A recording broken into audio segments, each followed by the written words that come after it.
Welcome everyone. Hello.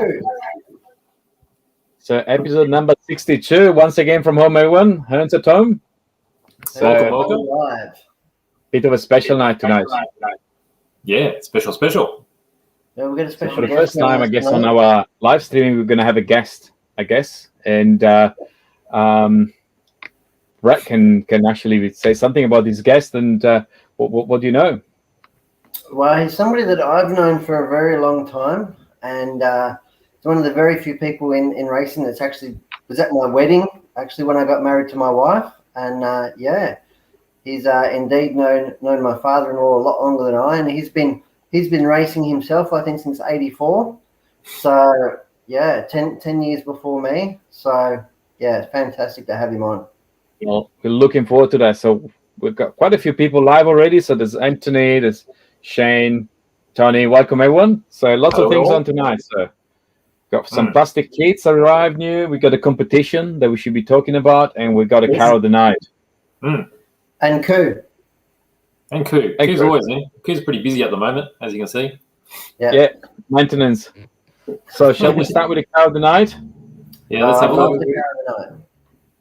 All right. Well, All right, so here what we go. we need the maker, the model, and the year. Is it fair to say that this car is very close to Nick's heart? Physically, yes. All right, so let's put this away. Let's start guessing. All right. Jason joining us. Very good. All right, so shall we bring in the guest? I think we should bring him in. Very good. All right. Everybody seems special. I think they know who it is. It's the Welcome. one and only Lewis Fuller. People of the internet. How are you? How are you, Lewis? Welcome. Going pretty good, mate. Going pretty good. That's fantastic. And we like to call this segment Chewing the Fat with Lou. It's something we've done a bit of over the years, mate. I know. And it's something that it was just always the same, wasn't it? It was always, I don't know, it's something that really stuck over the years. It was always chewing the fat. Chewing the fat. Yeah, I think, and that's something that whenever we go racing, I always tend to talk about. It's, what happens on the track is one thing, but what happens off the track is probably the biggest attraction as to why we, the longevity of the hobby and why we do it for so long and enjoy it so much. Definitely. So for those that don't know you, Lou, tell us a bit about yourself. Introduce yourself, if you will. Yeah. Okay. So my name is Lewis Solar, as you probably guessed. I've been racing RC cars on and off probably since about 84, 85. Pretty much raced everything from Mini Z through Mini, 1/10 on and off road, 1/8 on and off road. The only thing I haven't raced really is 1/5 scale. I've had a drive of them, but everything else I've done it, and I've done it. I've been lucky enough to do it all over the country, and I did a couple of overseas meetings as well, which was a bit of a buzz. And yeah, like at the moment, I'm sort of gone from on-road electric to off-road electric. I'm enjoying off-road electric. Brendan, my son, is crazy about off-road at the moment, so we're sort of really concentrating on that and enjoying it. I'm probably not enjoying it as much as he is because I'm still coming to grips with the changes of the way the cars are now to the way they used to be back in the day. But yeah, it's all good fun and great to see some old faces. Yourself, for example, Brett. That moustache is just magnificent, isn't it? It's on point. Yeah. I'm going to make a point to dust. I'm going to make a point to dust your car off with it. Or you can apply the tyre grip compound. That's right.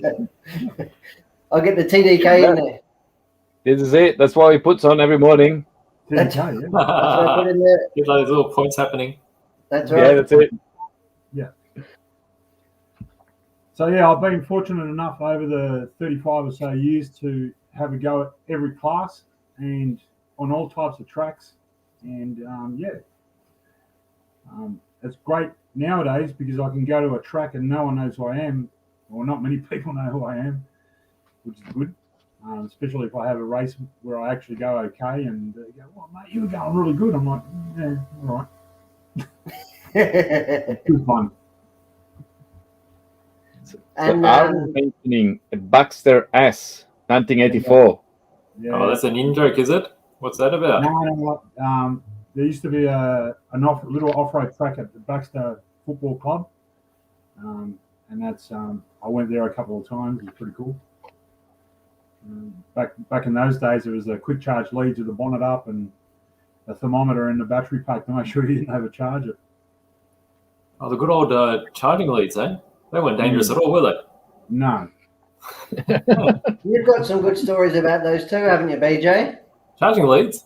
Yeah. Oh, yeah, I've used them before, as a kid. Watched batteries, charge up, get really hot.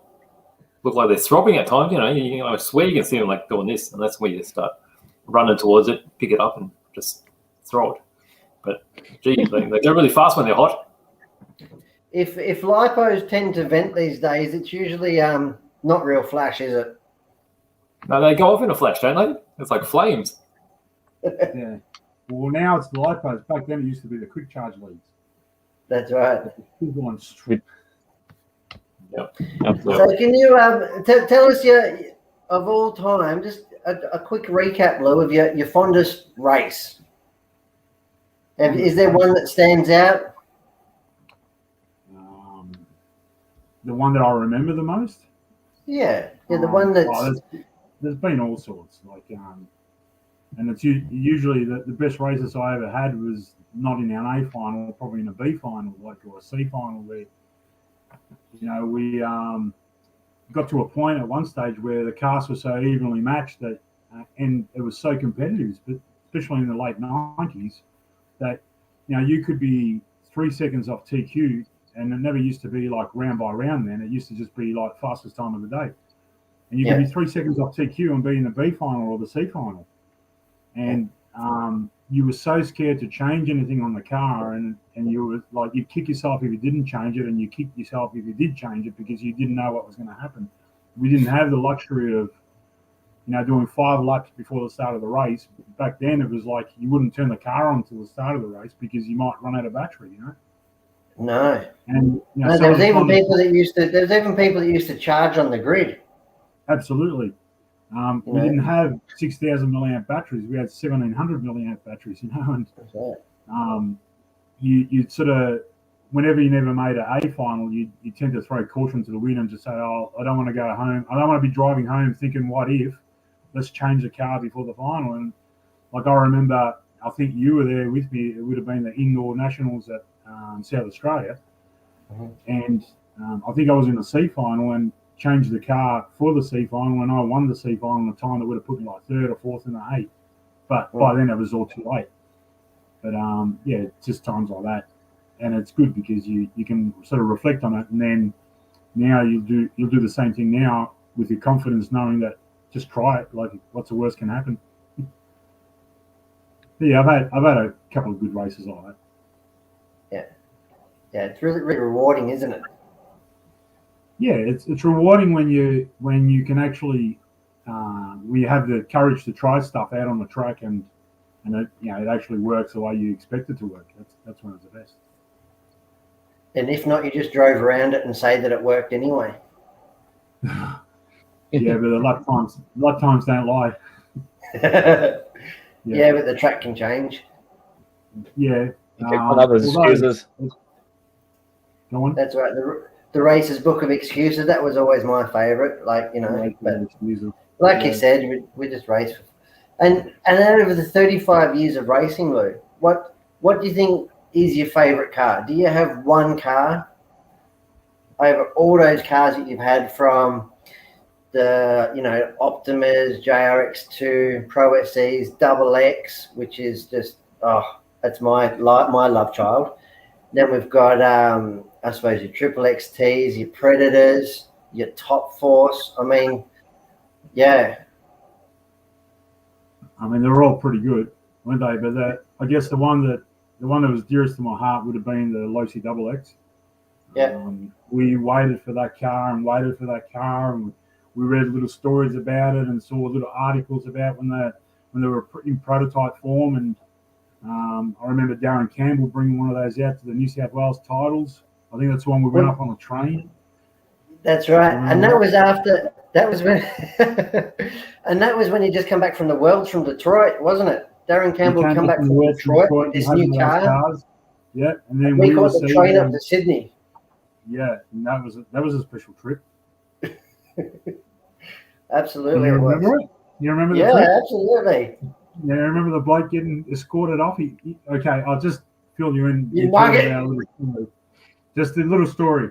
So we're on this. We decided to get the best tickets we could on the train because we normally used to drive up, and we thought, oh, we'll just jump on a train this time. So we got on the train, and I can't remember what stop it was, but a bloke walked on, and he was wearing a nightgown, and he was carrying an ironing board. And he made an idiot of himself, and we get to the next stop, and he got escorted off the train by the cops. But yeah, what I think is in his nightgown, the bloke was wearing a nightgown and he had an ironing board. Yeah. But yeah, getting back to the cars here, the Losi XX, that car for 3 or 4 years, we just kept working on it and perfected it to the point where you could drive it the way you wanted to drive it all the time, and nothing ever broke. And I still have one. So Brett, this one is just for you. Oh, look at that! Look at that. Green and pink. 5 Losi XX. Have you got wheel discs on there, Lou, or not? Not on this one, but not on that one. Yeah. So all plastic, rear motor, and I've got some of the Pure Correct tyres, which we can talk about tyres a little bit later too, if you want to be. And you're sort of synonymous with that body shell. You've always. I mean, you've slightly revised it, but whether it was on-road, off-road, nitro, you sort of always stuck with that body shell, even to this day, haven't you? The colours, yeah, the colours are, they're pretty much like since about 95, 94, 95, I think I've had that. Just use that colour all the time. I guess it's like driver helmets, I guess. That's right. Fantastic. Well, thank you for sharing. Yeah, cool. Anybody else got any questions for Lou? Lou was showing us the tires before. That there's always lots of discussion about tires and now traction compound, and recently all this TDK and moving from some really nasty traction compound back to something a bit more safe. So lots of history behind tires. So I guess you leave the tires from day dot from the TAMIYA days with the spiky where the contact area was very minimal compared to what we have today. The tracks have really changed. The tracks really changed from when we first started racing. The big thing back when we first started used to be like a granitic gravel, so it was a loose surface, so you needed pins to go through the surface. So I've actually pulled out a couple here from the collection. So this is a back tire of a Losi GRX2. So this was probably what we would have used in like 88, 89. And they've got like a little step pin, so I don't know if you can probably see that. Yep. Oh yeah, they got like this. Yeah, like a little step, and the rims were 2-inch, like very small diameter rims, and the tires are fairly sort of rubbery and soft. Mm-hmm. So then, did that have an insert, Lou? Sorry to interrupt. Did that have an insert, or is that solid? No insert. No insert in these. So this is the era when the tracks were really, really loamy, and this is when competition really sort of started. Because before that, it was a bit of fun. And this is where it really started when it was the RC10 versus the GRX2. And Team Losi started developing these sort of tyres. These are the tyres that the Losi team used at the 89 Worlds. So Losi came out, this is what they had. And they also used like an X pattern and some other different style. And at 89 Worlds was when Yokomo came out with the mighty, these bad boys. TR32. So these wasn't at the time. Yeah. When Masami came out. Masami came out with the TR32s, and if you look at the pictures of his car, and he had that Yokomo white spray. And when you see these things now, 30 years later, you just wonder to yourself, how did we actually look at the size of the pins on them things? It was pretty controversial at the time, wasn't it? They're like plastic rock hard. So didn't Yokomo apparently come and take some dirt samples? Yeah, apparently the team came out and took some dirt samples, the Yokomo team, and then they developed some tyres, and they had 32s, which were the long pins, and they had 31s, which were a little pin version of this. Yeah, they were the first with the 2.2-inch rims. And then as time went on, moved forward about 4 or 5 years, then you got Lucy came out with like a mini pin style. So same sort of tyre, but you can see how much smaller the pins are. The tracks became slightly harder, less loamy than what they started off with, and a much softer compound. And they had an insert too, didn't they? The first of the foam. Well, the very early Pro lines didn't have an insert, but this is actually a Pro line tyre on this rim. The later ones, you can see Lucy then went to like a slightly taller and much softer compound, but still little pins. Little pins. And you compare that to what we're using now, like it's, this is a AKA scribble. It's not even remotely. Doesn't even look like an off-road tyre, does it? It looks more like a road tyre, what we have on our car in our driveway. This is like a balloon in comparison. This thing, like it's much harder. So there's been a real big evolution in that, and it also, the evolution is really because the tracks have changed. Because the tracks have changed, the way you drive the cars has changed, the way the cars are designed has changed. So it is off-road, but it's so different. And I think one of the biggest things with the car as well is that, like you said, the ones that we used to race back in the 90s or whatever, even before that, they were all rear mount, or they had the motor over the rear axle, like a Porsche road car. Yeah. Now they have it all inboard. They have a mid-mount motor, just like a McLaren. They have it forward of the rear axle and actually inside the body shell. Yeah, but for ease of driving, obviously the motor at the rear is much easier because the car develops the most amount of grip, but you needed that back then because you just didn't have the grip that you have now. Whereas you try to drive a car with a rear motor on the tracks that we got now, and it's slow because it takes too long for the weight to transfer back over to the front wheels on the car to turn. The whole design philosophy of the cars probably would have been, I reckon, the mid-2000s it changed. Yep. Well, that's fantastic. That's fantastic. You still see some of the ready-to-run cars come out with a rear motor. Yep. Well, that's actually that's going to bring me potentially to what's in Brett's box tonight. Brett's box. Yeah. So, what would a Friday live at home be without Brett's box? But let's have a look at the car first, Nick. Let's have a look at the car. I think someone mentioned a Porsche before. Definitely not a Porsche. So that's the car of the night. Just joining us now. Definitely not a Porsche. It looks a little bit German though, doesn't it? It does definitely look German. It definitely does look German. So let's see if we can get any guessing happening. Just bear in mind there is a bit of delay on YouTube, so those watching us on YouTube they will see this in a minute or so. So we see some guesses coming through. So let's give it a good look, and then we move to Brett's box, perhaps. Cool. All right.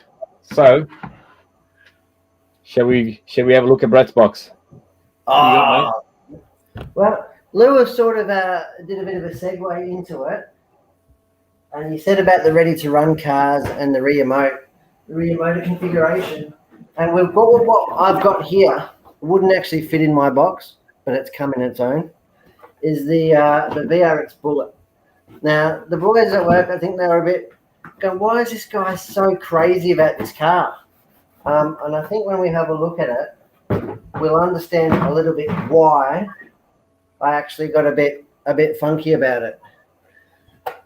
Now people go, oh, it's just a cheap buggy or whatnot, but I really think that racing, it sort of loses its way a little bit sometimes, and it's not always about what you race. but it's the fact that you race. And a product like this really allows you to do that. So this is a product, I think it's like $225 or whatever, and that's everything in one box.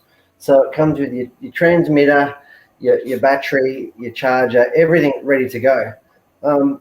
And frankly, it's not junk. Like, it's ball raced. It is, you know, the servo is pretty good. It's not an MKS 575, but you wouldn't expect it for the money. But yeah, and it really harks back to the cars that I suppose I used to race in what I call my heyday. Yeah, it's really cool. It's got a nice retro look, doesn't it? It's got a real retro look, and it could be mistaken for another buggy. But it's got things like it's got adjustable camber links, front and rear, toe links. It's got an inboard servo saver. Yeah, it's got alloy chassis, which will keep it tough. It's got an alloy chassis with a bit of a kick up at the front. It's got the plastic side plates, and yeah, I'm pretty excited about it. And honestly, I don't know, call me crazy, but I want to get this thing to the track and see what it'll do. See if it'll hold up. Probably go pretty good, I think. I will enter this in a club day, and have a crack. You know, sure it's got plastic shocks, but they're still big bore. They're good construction. Yeah, and you know what? And if you upgrade to alloy shocks, they're like $18 a pair. You know, so. But it's got, like, very similar to the Lossy XX. It's got the inboard wheel bearings, so there's not the crappy, you know, bearings in the wheel sets. You know, it's got I want to call it a stealth style transmission with the single idler gear and the low slung diff. It does have an open gear diff, which, you know, is hopefully going to be reliable. It does have rear drive shafts, which is nice. And yeah, like I said, for $225, I'm excited to get it to the track, and I hope that comes through to other people, because just because it's not $1,200, it doesn't mean that you can't go to a local track, put your toe in the water, and have fun. You know, yeah, for sure. You can't go wrong for that price, can you? Absolutely. Well, yeah, if it's not rubbish, you know. Yeah, and I'm pretty sure we sell other cars from this stable, the VRX stable. Particularly the Octane, and it is a good bit of kit. Like, for the hundreds that we sell, it is really good. You know, it's needless to say that it comes with 2.4 gig.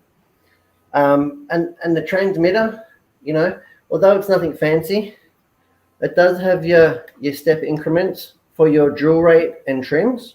So it will do your steering drill rate and your trims. And I actually fired this. I put batteries in this before and fired it up. The servo is not junk, you know. You know, it's actually looks pretty good. It's not like the old cars that we used to in the old, I suppose, or some of the current ready to run stuff. So yeah, the VRX Bullet. I'm excited, and I'd like to see some people try them out. And, you know, racing's not for everybody, but it's a car that we could do, you know. We've harked back to things like the Hearns Hornet Cup and stuff like that. And unfortunately, in today's times, it's just not viable with the parts available, is it? Yeah, but it's a bit hard. But something like this, like, would be fantastic. Absolutely. Looking forward to it. Absolutely. And what did you think about spares readily available? Spares readily available. Yeah, absolutely. You know, and you can rest assured that they're like $12 for a pair of front arms. You know, so I know that cars, you know, and the cars we run, I mean, they're $600 chassis because they're made from expensive components, and we know that. But it doesn't mean that you can't put your toe in the water, you can't come down, you can't try it out for spending less than $2,000. You know, and I'd like to think that products like that can bring it back and expose our wonderful hobby to more people. Agreed. Oh, definitely. For sure. Definitely. What I have here, going completely on the opposite side, talking about expensive, is our development of the YZ4 front arm. That I think we showed it last week, and we're still doing some more refinements on this. But this is going to go to market very soon. So that's our Honeycomb. Let's call it Honeycomb front arm 3D printed. So that's our Hearns workshop design, and we are manufacturing this really advanced component for cars. So that's a complete opposite side from the entry level car to the ultimate. Yeah. So that is the ultimate performance. That is like a bespoke F1 style custom made part, isn't it? Absolutely. So this is a better part that comes out of the Japanese factories. This is a handcrafted part.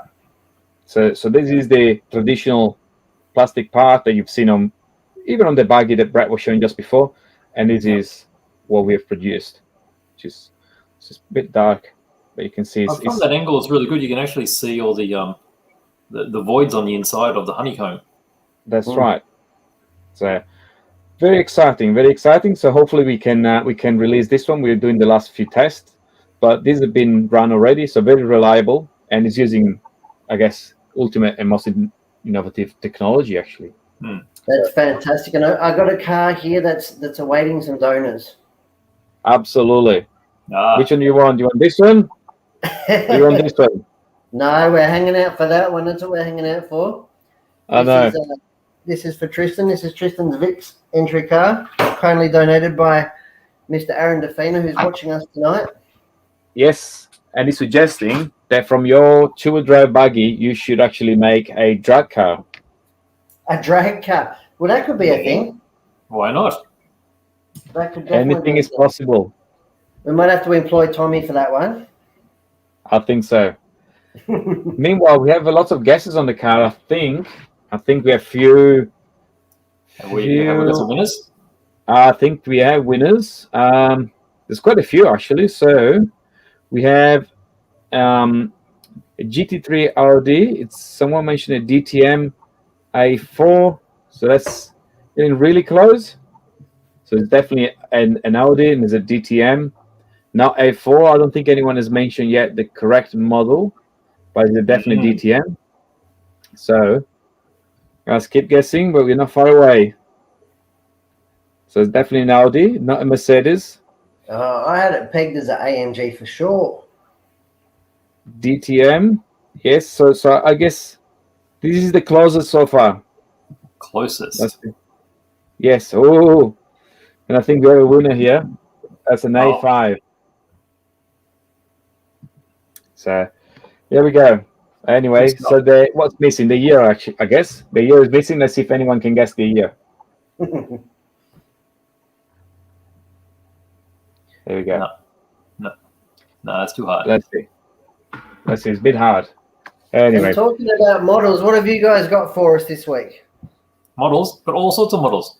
We've got such a massive delivery of new stuff that's come through. So we've got some MINIART, we've got master box kits, and also got some Dora wings.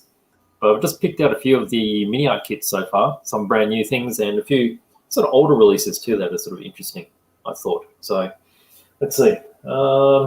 Let's grab something over here.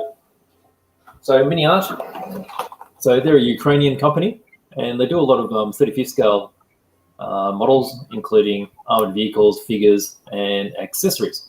And I think it's the accessories that make them a bit different compared to everyone else. I mean, things like this, you never really think much of having a market covered with some vegetables, but there's quite a lot of people that are looking for these sort of accessories just to enhance a diorama. I mean, just to Don't tell me it comes with a pumpkin. Hey? Don't tell me it comes with a pumpkin. Yeah, it comes with a pumpkin. So you got these pumpkins here. Where am I going? Yeah. All right, so you got pumpkins. You got boxes of veggies, and then you got individual veggies too. So if you want to have a veggie and having someone munching on a carrot, you can do that. You know, munching on anything you like, really, but something like that.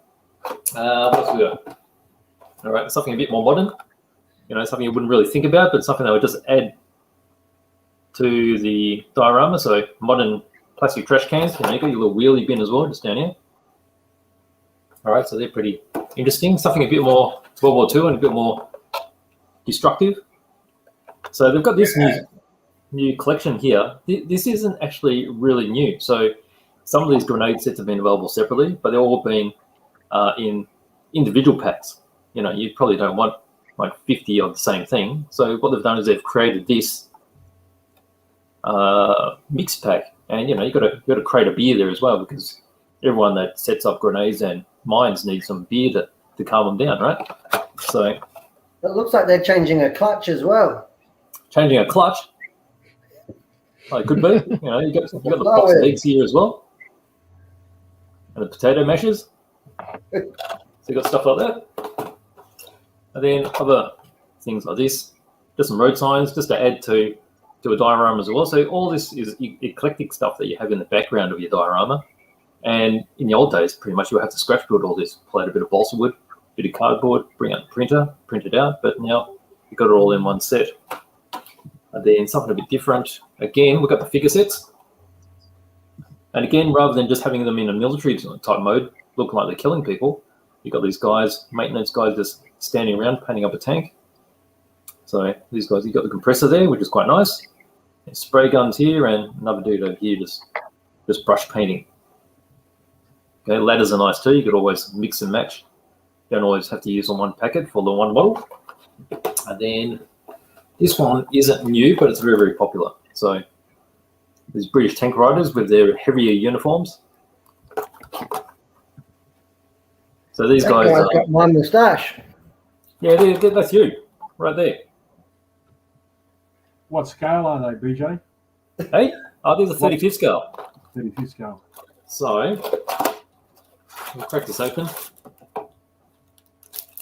There's multiple screws in there, and MINIART always give you a lot of accessories as well. So on the back here, probably can't really tell, but this whole sprue here is just all accessories, so you can really spec them up the way you like. You've got the individual helmets, weaponry, entrenching tools and things, all separate.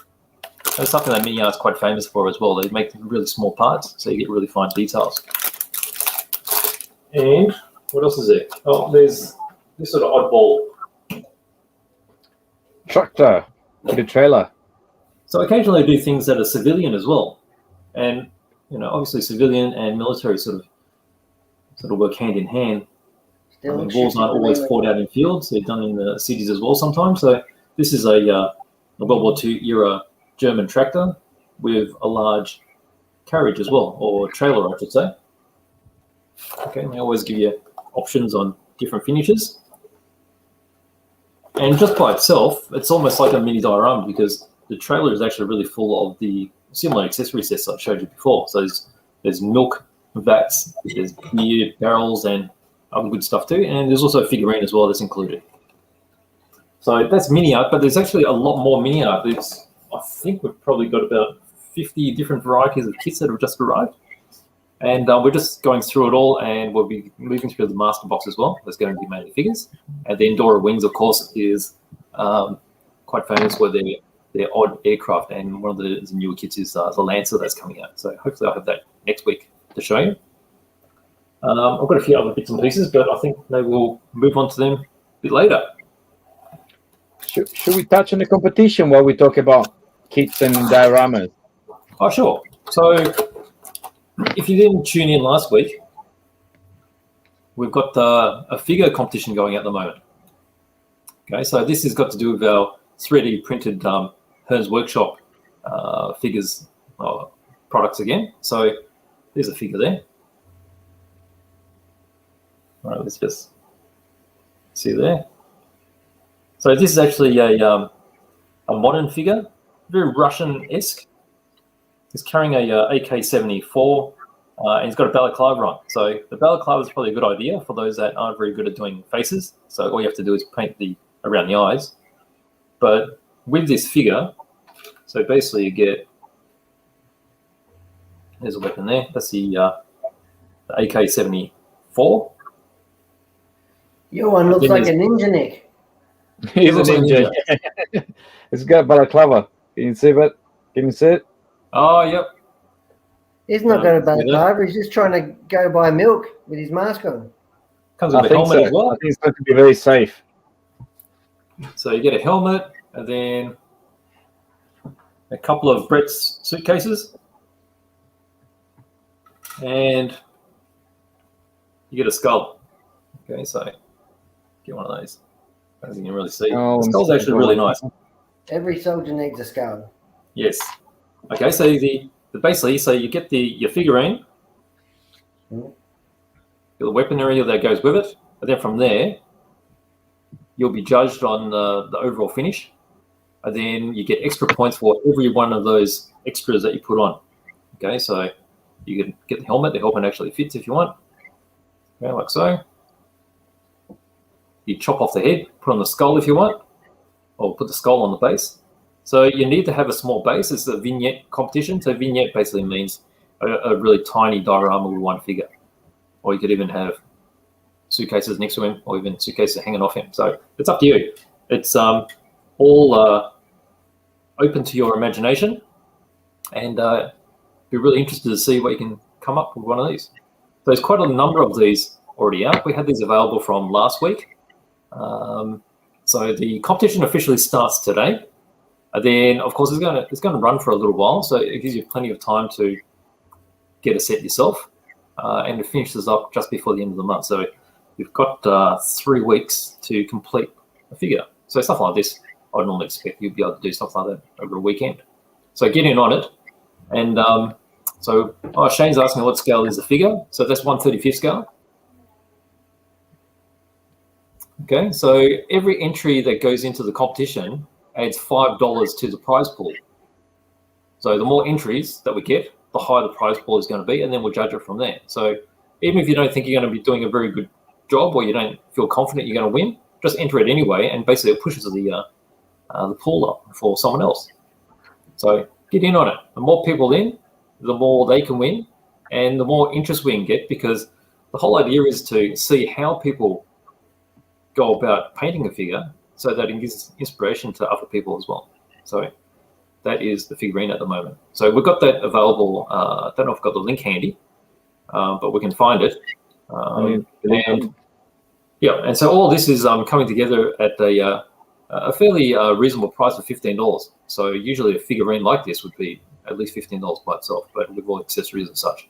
So if you just want to try it and see what 3D printing can achieve these days, I mean, it's far superior than injection molded plastic. It's got a lot of fine folds and surface detail. I'm going to make this closer and you can have a look. Basically, all I've done with this one is primed it white and put a black wash across it, just to bring out some of those details. So yeah. So that's the competition at the moment. So there's still a bit of time. It looks like the link's just been put up there. So if you want to have a closer look at that, so you'll be able to see the 3D rendering of what you're going to get. And then I look forward to seeing all your entries. And talk about competition, we actually just finished off the train photo competition from last week. So I've posted up the results of those as well. So if you want to have a look at that, just go to the Facebook events page and see some of the great photos that are up there. So congratulations to the winners. And I can see Richard asking if they do 10 scale, because he reckons that Lewis wants some around his pit crew, around his car. Yeah, especially if they do the 10 scale veggies as well. You want some veggies? We can do that. Some carrots. Absolutely. We can do anything. So we've got quite a few good friends jumping online. So we got Richard. There you go. And I saw Scott Rollins popping in before. Oh, hello, Scott Rollins. Scotty, good to see you around. What is it? There you go. I saw his message just before. There you go. There was Scott jumping in just before. So lots of good friends jumping online. So guys, if you have any question for Lewis, or you want us to touch on anything about racing from the past and even from today, just put it in the comment. And what else do we have? Peter jumping online now. Is there anything else on Brett's box? Well, Brett's box is chockers, but do you really want to go in there? I don't know. These Tix race development boxes are fantastic, let me tell you. And deep inside this week's box, what have we got here? Something red and something black. Red and black, so battery related. Come on, Lewis. One Up Racing Connect Grits. That's right. So these are connector grips. Now, people say that the heatsink part of it or whatever, whether it's really functional, and maybe I tend to agree with them as not so much as a heatsink. But we can see here that you've got your standard 5mm banana plug, which is what we use for most of our 95% of our competition packs. And we've got on top here a little red anodized cap with a big that helps. positive.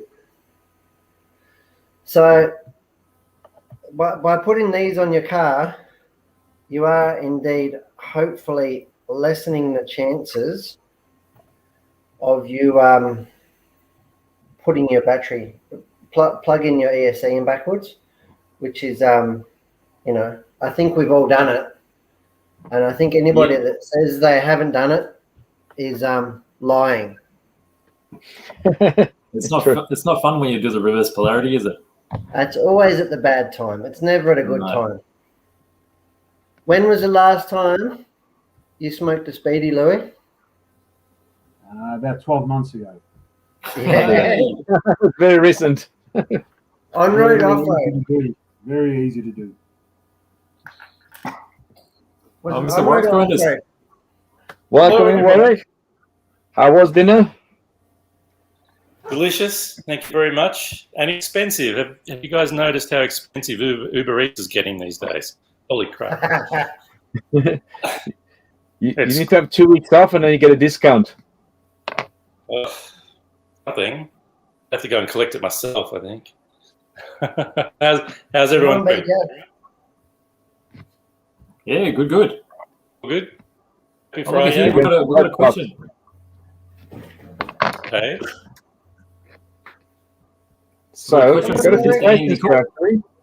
So we have, let's go back a bit. So Anthony was asking Louis, how big was the step when we moved to Lipo batteries? Oh, Lipo batteries. Lipo batteries is they've been sent from God for the RC racer, because once upon a time, like, we were so limited by the amount of power that we could have. So, with 1700 milliamp batteries or 2000 milliamp batteries, and they were so unstable that every sort of fourth or fifth charge you need to form a part to try to match up the best 6 batteries to get your 7.2 volts. It wasn't like 8 like now, it was 7.2. When Lipo came out, like, even a crappy Lipo is 3 times better than the best 2000 milliamp NiCad that you had. And I remember because I had a little break sort of when we went from brushed motors to brushless, and obviously around that same time when Lipo came in. And I remember going to Keilor to watch a Vic Titles, an off-road Vic Titles, and it was 4-wheel drive modified. Now, I'll just fill you in, when I was racing 4-wheel drive modified with the NiCad batteries, we would charge the batteries, like, we'd time it so that the batteries would be completely charged 5 minutes before the start of our race. And then we would then have like a little portable charger that we'd take to the line to make sure that the batteries were topped up before we started the race. And you wouldn't switch the car on until it was about 30 seconds before the start of the race. And you wouldn't even wiggle the servo around because it may use too much power. Now, I've gone to watch these Vic Championships, and the guys were doing 5 and 6 laps before the start of the race. And I'm like, you guys aren't going to make time. But of course, these things are like 4,000 milliamp batteries, so double the capacity and the longevity of them. And now, look, 10 years later, like, the batteries that we've got now are just incredible. And we take it for granted how good they are. But now I've got packs of my own that are probably 3 years old, and they still perform like they did when I bought them. So it's the best thing ever. The only thing is you obviously need to be careful with how you charge them and how you store them, and put them in a Lipo safe bag. But they've made electric racing so much more fun. It's amazing how much of a game changer it all was. It's not like there was an immediate step, was there? It just went straight from NiCads to nickel metals to Lipos, which were absolutely fantastic. Incredible. Yeah, incredible. The technology just changed so much. That's brilliant. We used to have to gear our cars to make time. It was a different science. Yeah, it was so much more the way that you set the motor up, the way you geared the motor, the way you drove the car made a difference to the way that, whether or not you could get 5 minutes. So not only did you have to make the car handle properly, you also had to try to make it last for the full 5 minutes fast. And the amount of races that people would be in the lead and then end up fourth or fifth because they ran out of battery. It was just different world. Wow. Well, while we're talking about some older cars and Warwick is here, I'd like to show this part here. Let's see if Warwick has got his car there. What is this? That looks vaguely familiar. It does look very familiar. Have you got your car there? I do. Shall we have a look at this one since you're here? Let me put you in a big screen. Go back. All right. Start again. It's never happened. It's amazing. Let's try that again. That's it. That's a good side.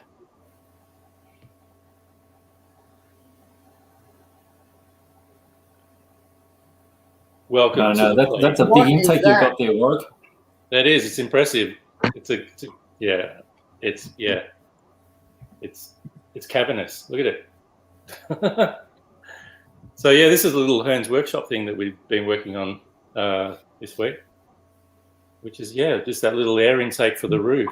I've got the bolt-on one on this car, and Nick's got the one that can glue on to the underneath of the rails there you see on the back of the Grasshopper.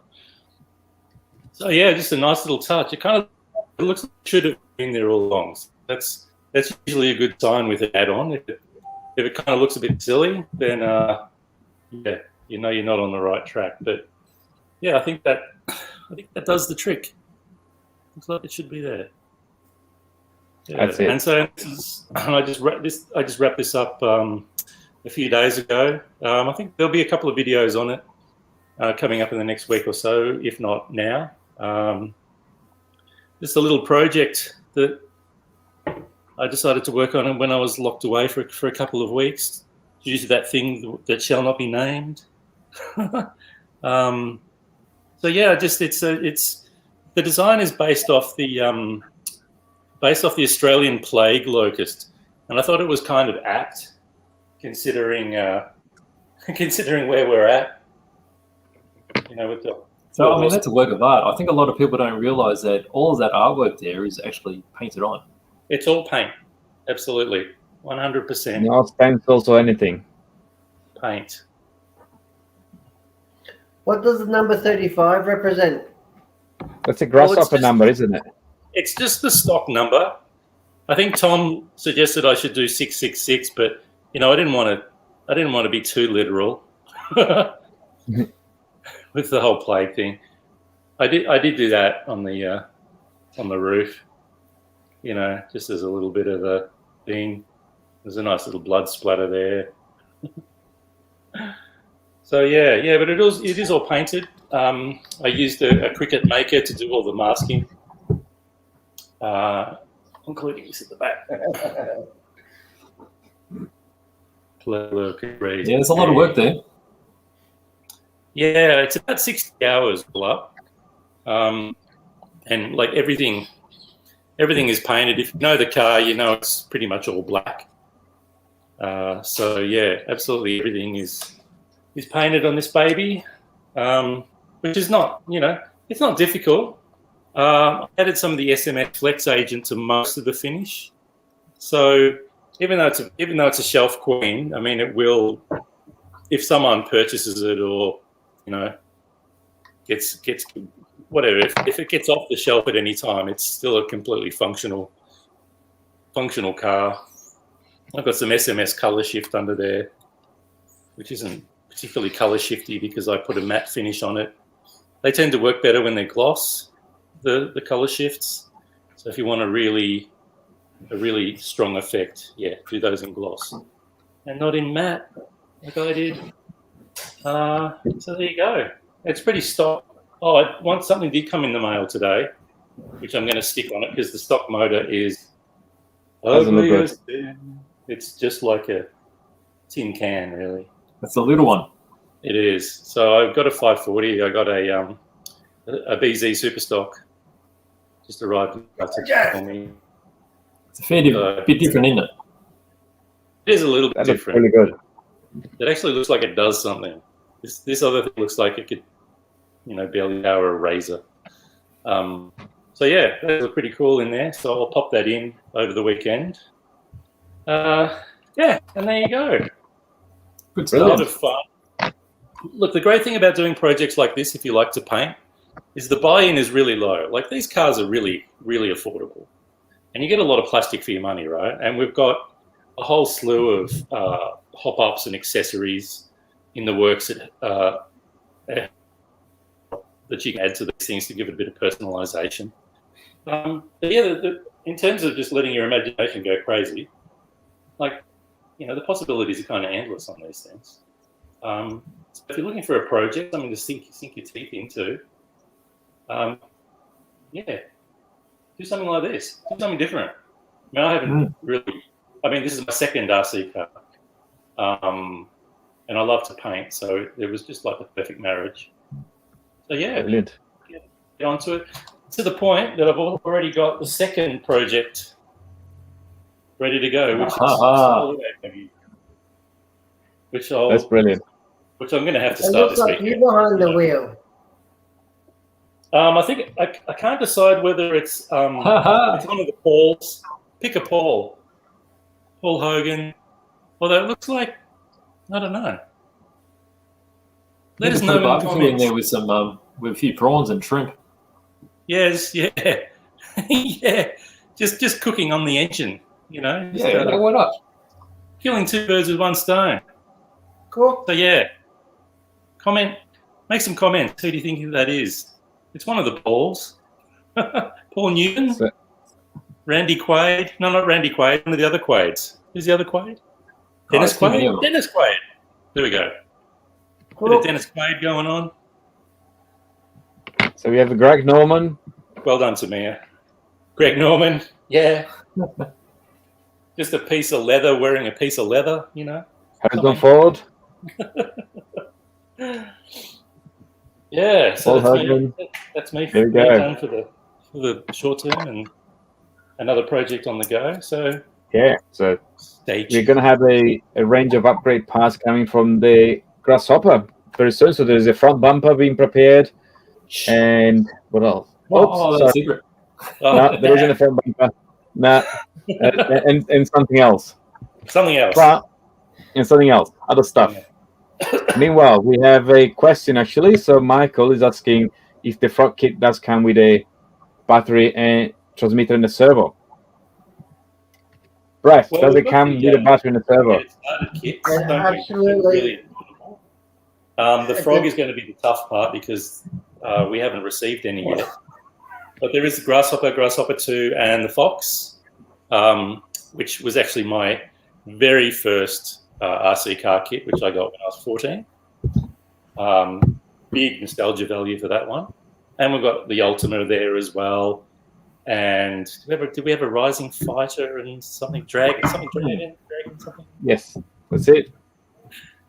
Yeah. So But there's, in any case, get them while you can, basically, because I think some of these cars we were supposed to get last Christmas. So, yeah, get on So it. basically, when you get the car, you still need to get a transmitter and servo Yeah. separately for it, unless you get a running pack, of course.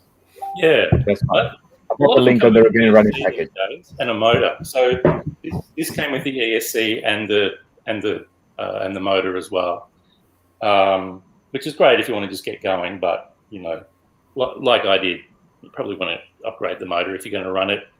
But if you're just doing it with younger kids and you're doing it as a bit of a pet project where you can work on it with your son or your daughter, probably the stock motor will be fine. But yeah, Absolutely. the options are there. But the kits are still very thin on the ground, so yeah, get on them if you're really interested. I think we had a question there before as well about lipos. Oh, I've got a different question up for now. Yes, all right. And then I'll jump back on lipos. So, okay, so Andy Cook is asking Lewis, to talk about the Kyosho World Cup racing experience a few years ago. Oh, sounds interesting already. Yeah, well, Andy Cook was actually one of my teammates. We entered the race to race the Kyosho World Cup in Hawaii. That was in 1999.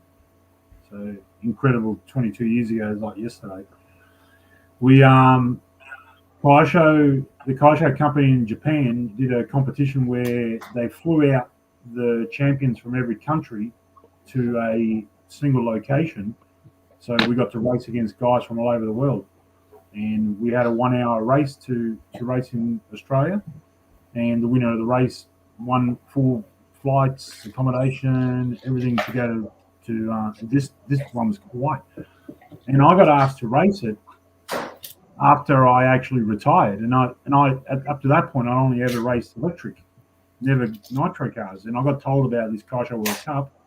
And I thought, oh, yeah, this sounds really good. And then I got told it was nitro cars. And I'm like, I don't know where to start with a nitro car. But yeah, we just went through the motions, ran the motor in, learned how to tune them, learned how to drive them, learned how to set them up. And yeah, we were lucky enough we won the race. And myself and one other guy called Simon Badesi, together with Andy Cook and Justin Vigans, who's his teammate, we all got flown to Hawaii. Probably one of the highlights of the whole time I raced RC cars. We all had the same car, we all had the same motors, the same tires, the same style of body shells. So it was about who could set up the car and drive it the best. We had 2 10-minute sessions each to learn the track and set the car up, which wasn't very much. We got told to use a certain type of tire that some of the other teams bent the rules a little bit, made a huge difference. Long story short, we had a ball, met a lot of people, raced against a lot of guys, had some really good memories from the whole event. I kept the body shell, which was, we were using like a nostalgic mid-60s Le Mans type looking bodies. And my car got stolen, and got talking to Andy Cook, and Andy Cook still had his in a box, covered in crap. And over this COVID lockdown crap, I managed to pull it all apart. He sent it to me, which I owe him one. Sent it to me, and I pulled it all apart and cleaned it. And just a bit of nostalgia, the memories that came back after just even working on this thing after all these years. And I still can't believe it was 22 years ago that we actually had that race. But the whole concept was just incredible. And again, it's because it was a teams event. There was 2 people that had to be with the one car. It sort of put a different emphasis on the racing. It wasn't so much about the individual. It was more about teamwork to try to get the car going as good as we could. And personally, I think that's something that really gets lost a lot of the time when guys go car racing. It's not just about the racing. It's more about the friendships that you make off the track as well as on the track. Well, there's something about racing in 1 hour with driver changes, isn't it? It was a 1 hour driver change, and the maximum was 35 minutes you could drive for, and you had to run down off the driver's stand and then hand the transmitter over, and then run up the driver's stand, swap the car, fuel it up, go back out again. It was really, really tricky. The Kyosho organised 75 megahertz radio gear for us because we were all on 29 and 40 meg, and in America they all ran 75 meg. It was just and back then we didn't have internet. It was all fax, so they'd fax us over stuff for these, and we'd fax them back stuff from them. It was a different world. Wow, good memories. Yeah, very good. Well, I'm going to quite a few questions here, actually, as we're talking about battery. We have a question about batteries and Lipo batteries specifically. So Phil is going back into hobbies and is concerned about battery exploding, which is possible, but it's not as common as it may sound if you maintain them properly. So I guess the key is to charge them and balance charging. And the balance charging, I think, is probably one of the most important things. And I guess the storage as well, isn't it, Brett? Well, yeah, I've personally never had one explode or catch fire on me or in my cars or at home, but it's a combination of treating them right and balance charging them, and then running them in an appropriate manner, which is not too low. And then if they do puff up or expand, then to stop using them, because when they come to the end of their life cycle, they will all, I think, puff and expand and go out of shape. And that's when, hopefully you stop using them then. So with all those three things combined and charging them on the correct rate and the correct amount, not overcharging them, I think you'll get, like Lou said before, like a good 3-4 years out of your batteries if you look after them. Yeah, I agree. And I guess the quality of the battery as well, you find online some batteries really, really cheap these days. And often enough, the quality, it can be hit and miss. You get a good one and a bad one. And when you get a bad one, it can be, if you have a powerful car, they're not able to handle the draw and they just puff up very much at the first run. That's the problem, isn't it? Is sometimes if the power draws too much of that of the battery and the battery internally overheats, then it can cause it to puff up and to swell. And that's when your problem starts.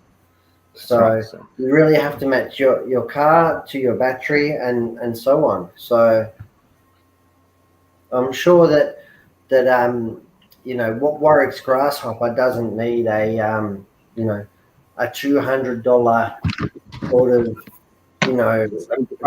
of style battery. Here we go.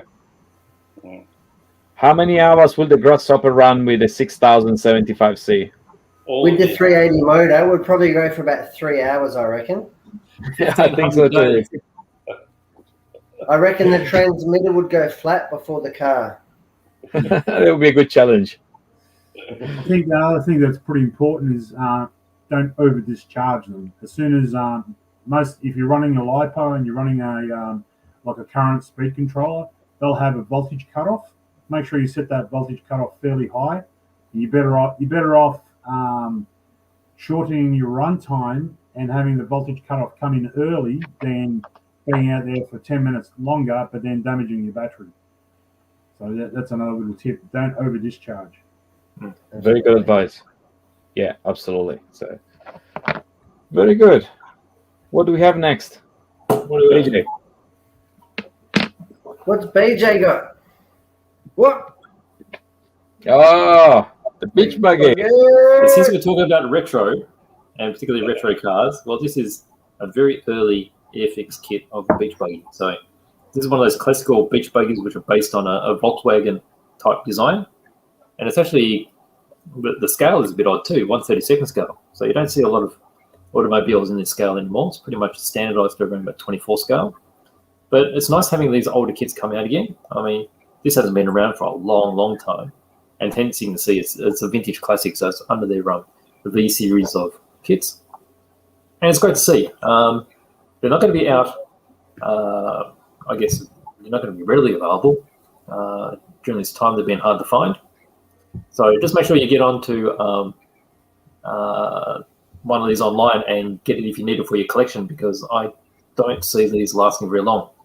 We've had quite a few pre-orders for it already, and I don't know when the next lot's going to come back into stock. So there you go. That's something a bit retro. And then something else that came in is Dora wings. Okay, so we've got a few newer things. The Lancer is one of the newer things, which I haven't actually pulled out of the box yet. But this is the Lockheed Vega, which Amelia Earhart flew on one of her stints around long-distance flying. So Dora Wings is another one of those Ukrainian companies which are making some very, very interesting aircraft. So that's something to look out for. Let's see if we've got this open. So 48 scale, so that gives you an idea of what it's going to look like. So get an idea of the size of it. And then you got some nice decals as well. Go with that, and then gold coloured, and then there's some photo etch. Maybe I'll just see there. So some of these kits with the photo etch really adds to the detail now. As in the past, you have to pay extra for the photo etch. Something like that could cost you $15 or so, but these are all included. and it's nice that they're designed to fit into the kit perfectly. So What does photo etch mean, BJ? all I've got. What does photo etch mean? Sorry? What does photo etch mean? Photo etch. So photo etch is basically they're using light to engrave onto the surface of the metal.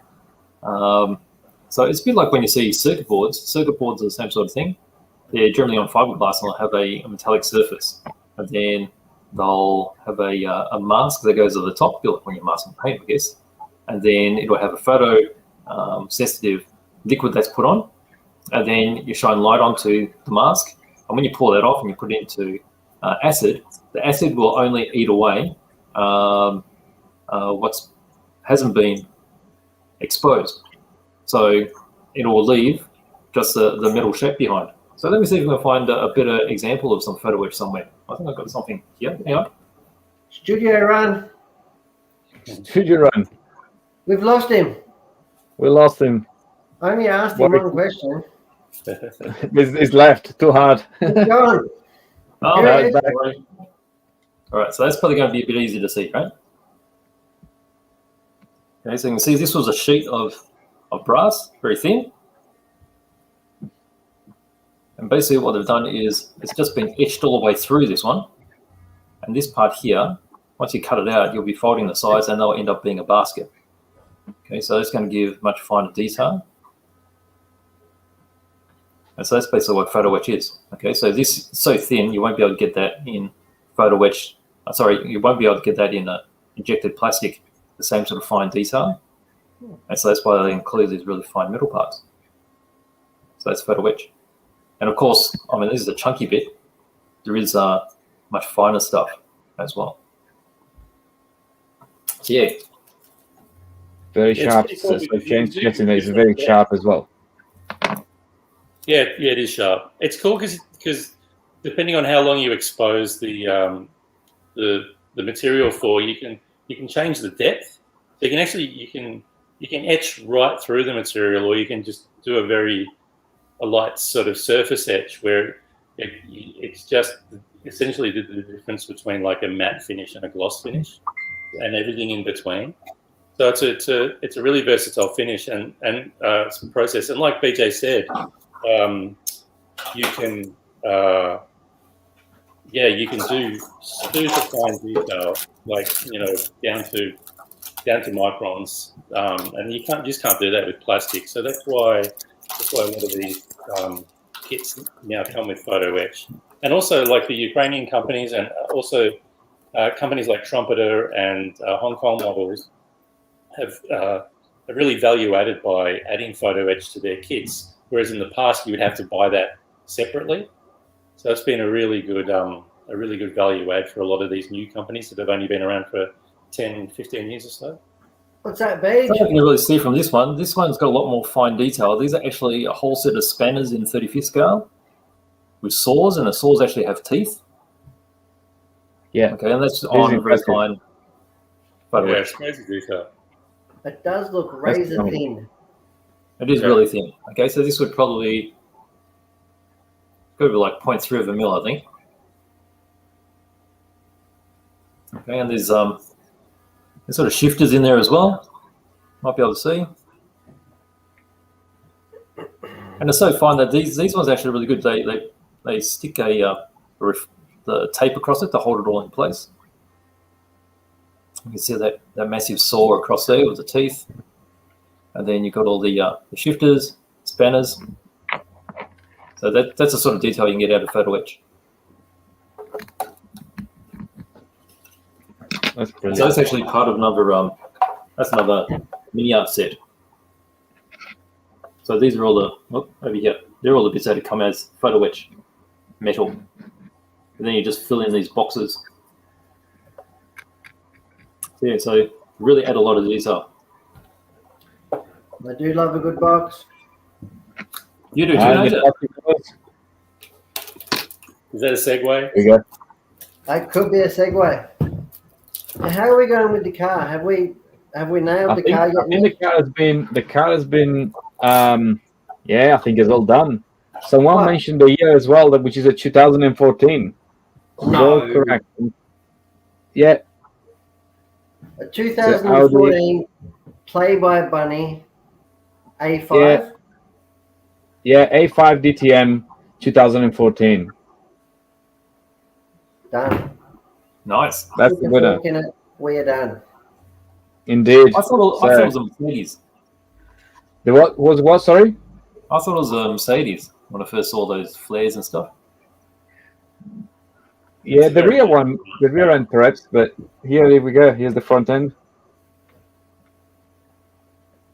I didn't realise Playboy was still around. We can't help if it's not a real car. Go on, BJ. What? No, no, Merc. Hey, what? What? Can I show you the contents of my box? Yeah, Brad wants to finish the box, so let's finish. Yeah. Let's finish the box. Where are we? And if anyone has any more questions for Lewis, pop them in the comments. We are getting towards the end tonight, so here we go. Talking about the TAMIYA kits. This is one that I might need both Lewis's. Did you like that, BJ? It wasn't loud enough. Wasn't it? No. You got to scrunch it up like this. I need to get that crinkle right up there. Yeah, that's right. I might need Lewis's and both Warwick's help here on how good just quality toolkits are. So what we have... You threw away the best bit. Nobody wants the wrapping. Oh, The new 9-step, all that time and effort. the new 9 steps 4-piece toolkit. And people There's will go, 7 pieces. but hang on a second, Brett. There's more than 4 pieces in there. Depends how many fingers you got. And the reason that there's more than 4 pieces in there, because the first edition, we'll call it, does come with a couple of extra flatheads. But this is a new 4-piece kit, which is 9 steps have specifically designed to help you build your re and basic TAMIYA kits. And it does have your needle nose pliers. Mm-hmm. It does have your 3.5mm JIS screwdriver. Mm-hmm. It also does have your 5mm JIS screwdriver. Lewis, what does JIS stand for? JR who?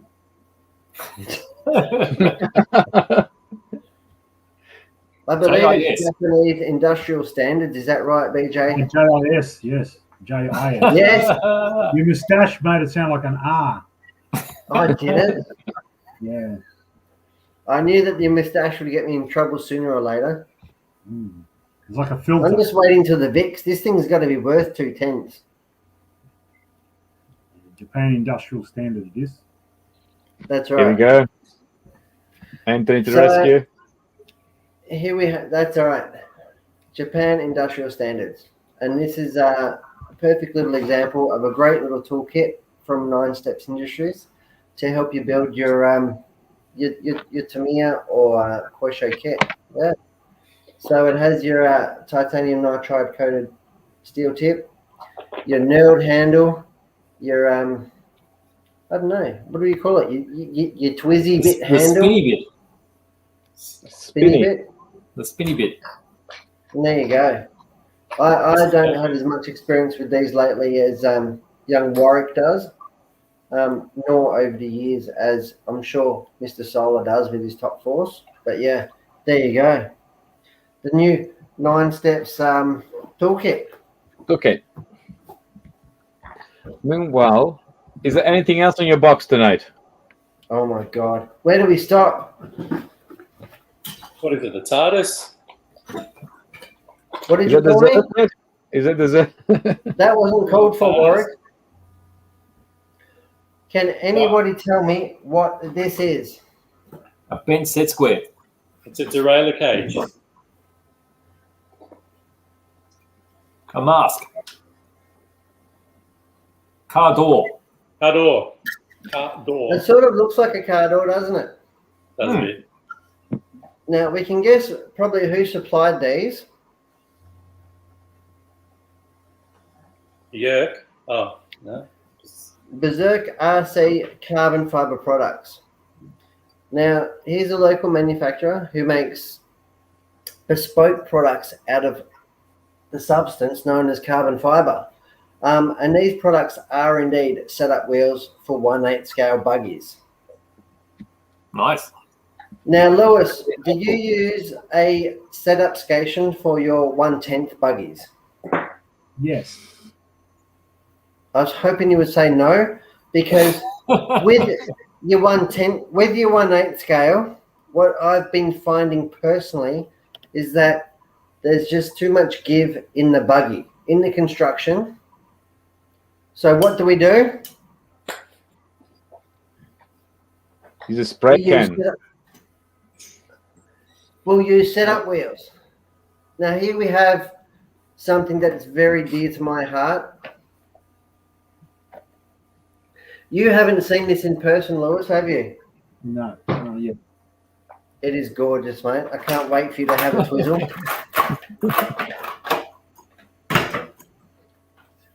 So what we have are setup wheels. Now what they'll do is when we're trying to do setup on the car, we'll put these ones down.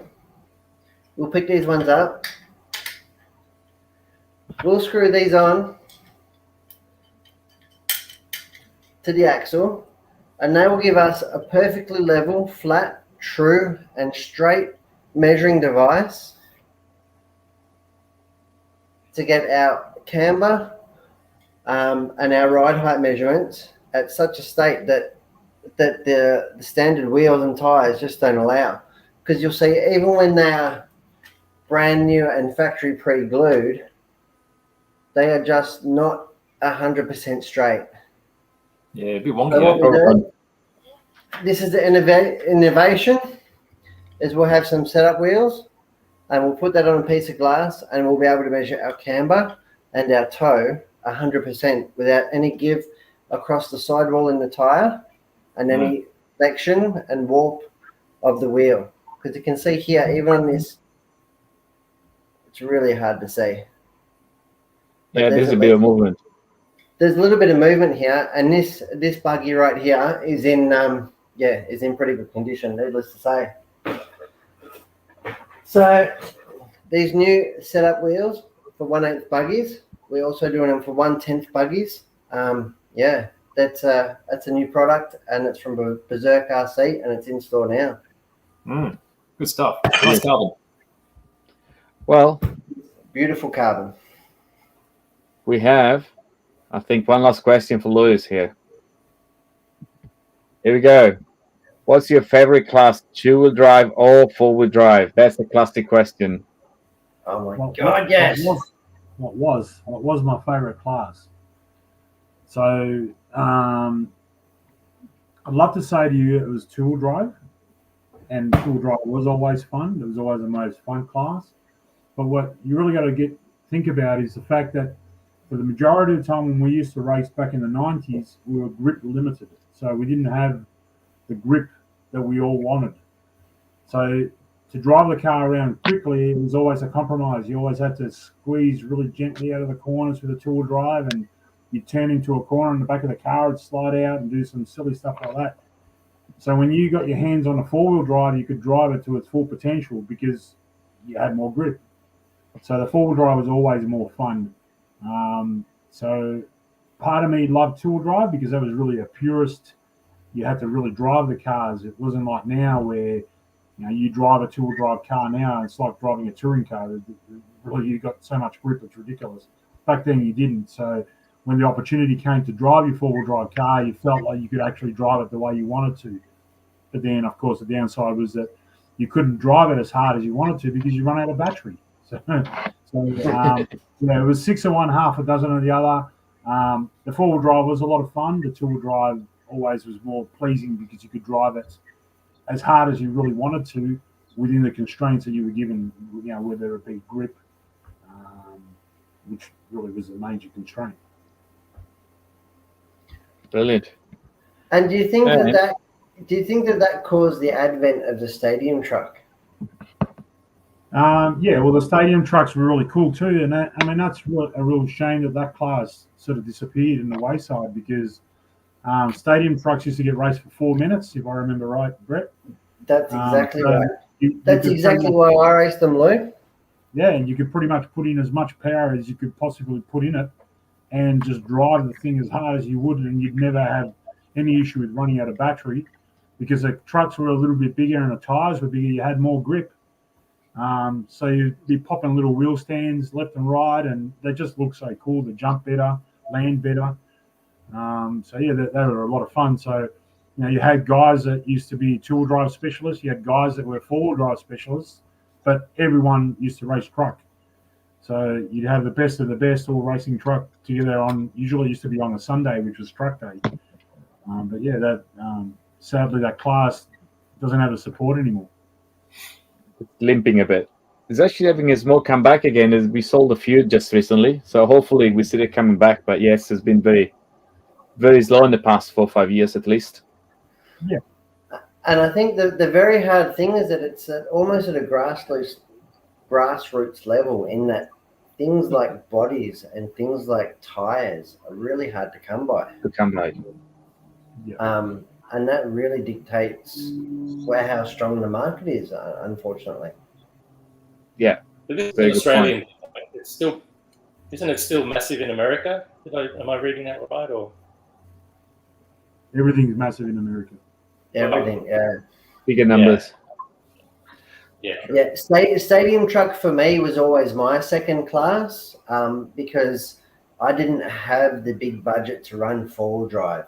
And four-wheel drive was probably the most, I'd say, expensive class to run, because the cars with the chassis were more expensive, the maintenance was more expensive, and the running gear you needed had to be top level, didn't it, Lou? Whereas, like Lou said, the truck was at 4 minutes, so it was a minute less. It was bigger tires, so it was sort of the traction of a four-wheel drive, but the tires would last longer. And it was on the second day, so you would have two-wheel drive on one day, and then you would have the four-wheel drive and stadium truck on the other day.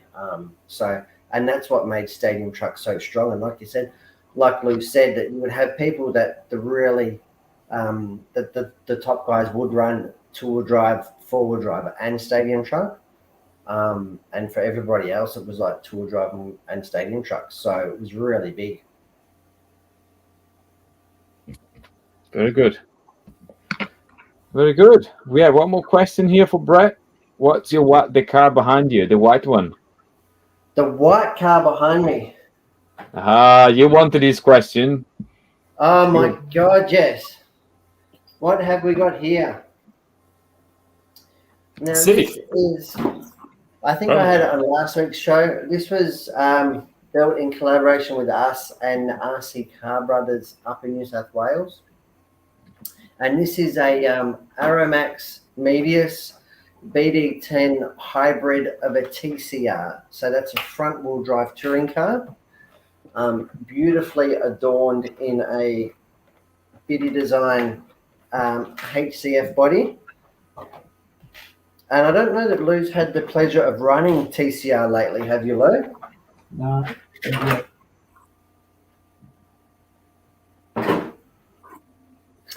So as you can see, this one is brand new. It's never been on a track, unfortunately. It's a product of the recent times. But yeah, no, I've got radio here as far as speed controller and motor, which is controlled to put in it, which is the Hobby Wing gear. And I'm hoping to potentially do a video during the week and hopefully present it next week as a new baby ready to hit the track. And I know that Richard, who's watching, Jason Dixon, who's watching, I'm not sure who else is on there on the screen at the moment, but they're all mad keen TCR drivers here in Victoria. So yeah, so it's a great little class. Again, it's generally a second class, probably much like Stadium Truck was, but it's a second class. But it's a good fun class. It's a little bit more dynamic. It's a little bit more controlled and it's good fun. So I'm looking forward to getting amongst it. Absolutely. Very good. Well, what else do we have tonight? I think we're getting towards the end. We've done a new record, an hour and a half here. Yeah. I think Brett's box is empty. Oh, Brett's no. box is empty. Oh, no. Ah. You're going to have to refill it. You done well. Meanwhile, we have a quick question here. We'll address this quickly. Brushless motor for crawlers. Well, I guess the most common one is the Hobby Wing. There's a few options in the Hobby Wing range. We have a Performer P1 as well, which is on my crawler, but Hobby Wing Fusion, the Tune 1 is pretty common, and the Hobby Wing Axe is also a really good option. And just yes, this Brett? week, I fitted a Max 10. So a Yes. 4,000 kV Max 10 combo to a TRX4 crawler. And I had the pleasure of doing it over the weekend, thanks to our situation. And I played with it in my front yard, and it was mental. It was It'll be like a drag car. Yes, it It's a was. drag car TRX4. It was a drag car TRX4. I was scared to. I put it away after 30 seconds. It was doing wheel stands in first gear. In second gear, as the standard TRX4s pick up straight away, it would just backflip. And then if I had any speed on and turned slightly and then just went to neutral, the thing would just cartwheel across into the Aga Panthers. So, yeah, what can I say? There's all sorts of brushless configurations for your crawlers. The guy that we did the Max 10 combo for, when he picked the vehicle up, I sort of suggested that it might be a slightly unhinged combination for crawling, and he agreed that he might be on the right path and to get a 2S pack. He got a 2S battery when he picked it up from me, and he ran the 3S and went mental.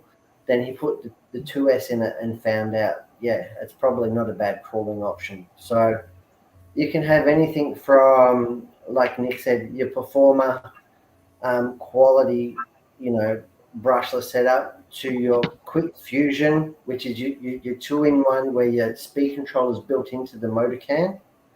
1800 kV and 1200 kV for the really serious, up to the unhinged Max 10 combo, which will run on 3S and probably a velodrome not too slouchy. Indeed. And as you're talking about crawler, I think we should announce that next week we're going to have like a special episode live with a special guest talking about rock crawler and specifically about a recent release. So make sure to look at our Facebook throughout the week. We'll be announcing it probably tomorrow.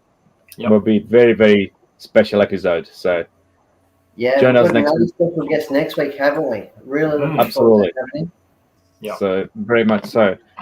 And to answer Phil, we should have the Fusion in stock. I'm pretty sure we have the 1200 or the 1800 in stock. So Both of them are in stock. Yeah, absolutely. And So, keep an eye out on Facebook as well. We've got a new video going out every day. And the video that's gone live today is the part 7 of the build of the TAMIYA 40F scale Phantom. So that's moving along quite nicely. And then also we've got a new series which is going to start this weekend, which is building of Andy Cook's Grand Prix 3D car. So that's going to go through a series as well. And I think that's going live on Sunday. So keep your eyes peeled. brilliant. Very good. Any Warwick, were you closing trying to show comments, something Lewis? before? Sorry. Were you trying to show something just before? I saw you were looking for something around there. Oh no, No? I was just wondering just how impressed you all are going to be with my. You've lost me. Oh, what do you got there? Your team. Wait, let me put it in a big screen. Just wait, don't move. Big screen time. Now that I've built like 2 TAMIYA cars, you just check out how pro I am. You ready? How many tools do you need? Oh, look at that! That's It's a like full 18 photo. pieces. What 9 steps kit is that? That's this exclusive edition. This is a Warwick hack edition of. How long has this been going on for? I Oh, this is. I think this is every 9 steps kit all put together in one. It's like it'll be a Warwick special edition of how to hack the new cars when you don't know what you're doing kit. Exclusive. It's gonna be the Christmas limited edition. Christmas edition. Lewis, have you got anything to show us on your bench? Hey? On my Lewis, bench. what's on your bench? right. What do I got on my bench? In closing, what's on your I'll bench? find something. I think. Come on. All right, here we go. Let's get close. I saw this just before. Have a look at this crap. What's that? This is The village people. yeah, no village people. This is the Performance Hobby Supplies team at the 1990 Victorian Champs. Oh, is that Mr. Collins in the middle there? Yeah, that's Mr. Collins in the middle. It's an old photo. Can't pick anyone else there. Is there someone else we're meant to know there? Darren will be there. Maybe this bloke that's standing over here. Who's in the happy shorts there, Lewis? No, I don't know. This bloke that, used to wear the happy shorts. Yeah, that's an old photo. And I got something. How was that? Have a look at this bad boy. This is Jarek's Pro SE. Oh, This is like a 1992 model. 92 model. Yeah, so Look at those going back to units. that clip that you showed before, rear motor, Yep. the bearings in the wheels, Bearings in the wheels. universal. So the makings are very, very similar to what you got nowadays in the kit. So this sort of layout is still current for the beginners. That's right. And you Love find it. it, old Richard's got one brand new on the shelf. Yeah. Ah, wow. Good stuff. That was my very first. Fantastic. I love them. Thank you guys for a wonderful show. Fantastic. Well, so we are at the end of this episode 62. So thank you, everyone. Thank you, Louis, for joining us and Yep, thanks, Luke. sharing lots of experiences while Brett is having dinner with his tires. TDK, so they're all safe. And Eric is eating his tools. All right, and so we're going to be live again next Friday night. I guess we'll be again from home, most likely. And we'll have another special guest talking about rock rollers. So it'll be very, very special. So make sure to join us. As BJ said, we got videos going out every week. So all kind of tutorials, unboxing, anything really. Just make sure to comment. Let us know what you'd like to see next. And have a safe weekend. Thank you for joining us. Yeah, Thank you, guys. See you again next week. Thanks for having me. Play safe. Stay